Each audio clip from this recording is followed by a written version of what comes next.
আসসালামু আলাইকুম গাইস, সবাই কেমন আছেন? আশা করি ভালো আছেন, ইনশাল্লাহ ভালো থাকবেন। আবার একটা নতুন ভিডিও নিয়ে আসলাম। এই যে আমাদের সিম হচ্ছে, আমি সিম গাছ লাগাইছিলাম, খুব সুন্দর সিম, দেশীয় খাবার, খুব ভালো পিওর। সাথে আছে আবার মনে করেন এই যে বড়ই গাছ দেখাচ্ছি। এই যে এখানে অনেক বড়ই হয়েছে, ঠিক আছে, এখনো পাকে নাই, পাকবে এগুলো। যারা বড়ি খেতে ইচ্ছুক তাহলে অবশ্যই চলে আসবেন। অনেক সুন্দর বড়ি হয়েছে, এখনো কাঁচা, রং চড়ে নাই, ঠিক আছে, খুব সুন্দর। সাথে আছে মনে করেন এখানে আরও বিভিন্ন গাছগাছলা আছে। এই হলো আম গাছ, আম গাছে ফুল আসছে, তো যেটাকে আমরা আমাদের ভাষায় বলি আম গাছে ফুল আসছে। তো এই যে আম গাছে এখন ফুল ছাড়ছে, খুব সুন্দর, মানে কিছু কিছু ছাড়ছে, এখনো হয় নাই, তো এটা মানে আরও হবে আর কি, সময় আছে। এই যে পেঁপে গাছ, তারপর এখানে মিষ্টি কুমড়া গাছ আছে, সাথে আবার ডাটা আছে, এই যে পাশে দেখেন ডাটা ক্ষেত।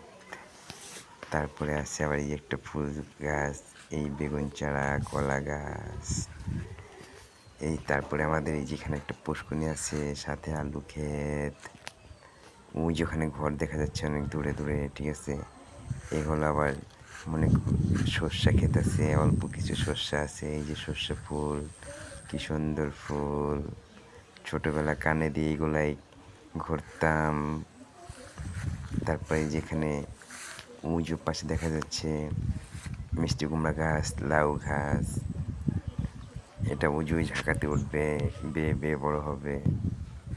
এই সর্ষা ক্ষেত, ঠিক আছে। যেখান থেকে দেখা যাচ্ছে আমাদের বিক্রমপুরের আলু, যেটা আমরা বলি আমাদের বিক্রমপুরের আলু। এই যে দেখেন অনেক আলু হয়েছে, আলু ক্ষেত করছে এখানে, বিভিন্ন বিভিন্ন ধরনের আলু চাষ করছে।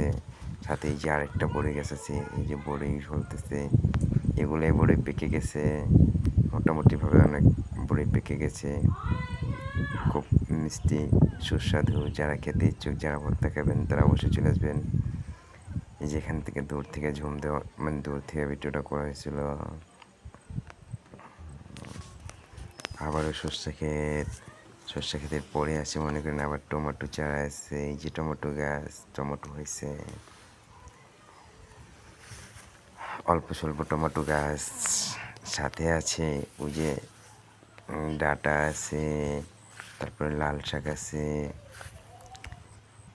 পাশে বেগুন চারা আছে, তারপরে তো এই যে একটা ড্রাগন গাছ আছে।